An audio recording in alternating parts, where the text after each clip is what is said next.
Hello everyone, ఈరోజు నేను ఒక ఫ్లవర్ స్టాండ్ మేక్ చేస్తున్నాను. ఇది మనం బయట కొంటే 800 అలా ఉంటుంది. చాలా ఈజీగా మనం ఇంట్లో ఉన్న వాటిని యూజ్ చేసుకొని ఇలా అందంగా ఫ్లవర్ స్టాండ్ని మేక్ చేసుకోవచ్చు. నేను ఇక్కడ 2 గ్లాసుల్లో రైస్ తీసుకున్నాను, అగరబత్తీలు ఇంకా ఫ్లవర్స్. ఈ 3 ఉంటే చాలు, మనం చాలా ఈజీగా ఫ్లవర్ స్టాండ్ని మేక్ చేసుకోవచ్చు.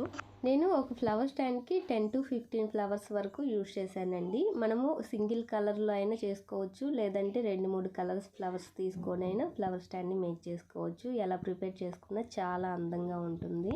మనకి ఈ ఫ్లవర్ స్టాండ్స్ ఫెస్టివల్స్ టైంలో చాలా బాగా యూజ్ అవుతుంది. ఫుల్ వీడియో మన యూట్యూబ్ ఛానల్లో ఉంది. ఇలా మీకు క్లియర్గా అర్థం కాకపోతే ఫుల్ వీడియో చూడండి.